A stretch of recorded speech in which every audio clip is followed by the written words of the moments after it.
یاد رکھو، اس پیغام کو آگے پہنچائیں. میں بات کر کے بات ختم کر رہا ہوں. مجھے سوال آیا ہے، حضرت مولانا نے بھی اس پر تصدیق کر کے مجھے دے دیا ہے. سوال یہ ہے کہ سیاست اور ختم نبوت کا تعلق کیا ہے؟ میں آپ کی خدمت میں کہنے لگا ہوں، ایک سیاست امریکہ کی ہے، ایک سیاست کینیڈا کی ہے، ایک سیاست برطانیہ کی ہے، ایک سیاست کسی اور ملک کی ہے.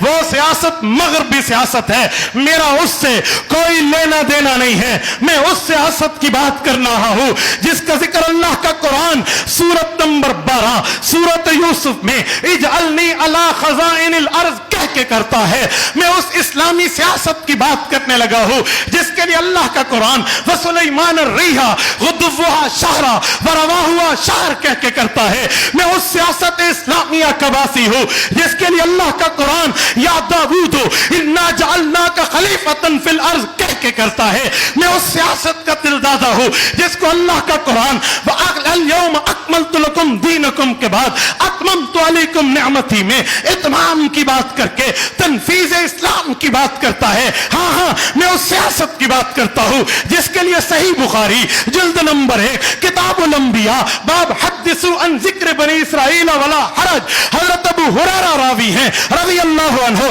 ارشاد فرماتے ہیں پاک پیغمبر نے فرمایا کانت بنو اسرائیل تسوسهم الانبیاء، انبیاء آتے وہ نبی بھی ہوتے، اسلامی سیاست دان بھی ہوتے. کلما ہلک نبی خلفہ نبی، ایک نبی فوت ہوتا اللہ دوسرے کو نبوت بھی دیتے، اسلامی سیاست کا صحرا بھی دیتے. حضور نے فرمایا وَإِنَّهُ لَا نَبِيَّ بَعْدِي، میرے بعد نیا نبی نہیں آئے گا.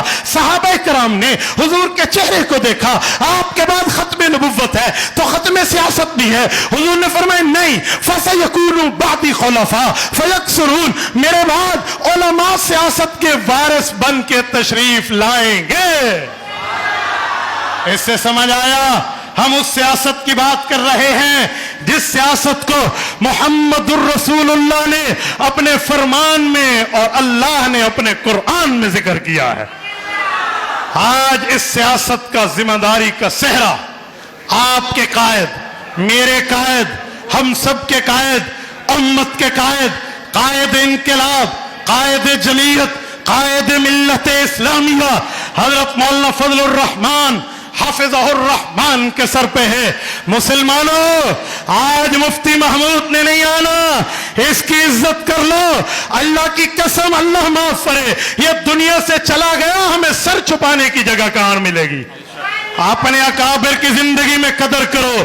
میرے دوستو، میں ایک جملہ کہنے لگا ہوں، اگر پاکستان 1947 میں بنا ہے اور انگریز کے خود کاشتہ پودے کا راستہ مفتی محمود کی شکل میں اسمبلی میں بند ہوا ہے تو قائد ملت اسلامیہ کی شکل میں 26ویں آئینی ترمیم میں ملک کے سودی نظام کا خاتمہ ہوا ہے.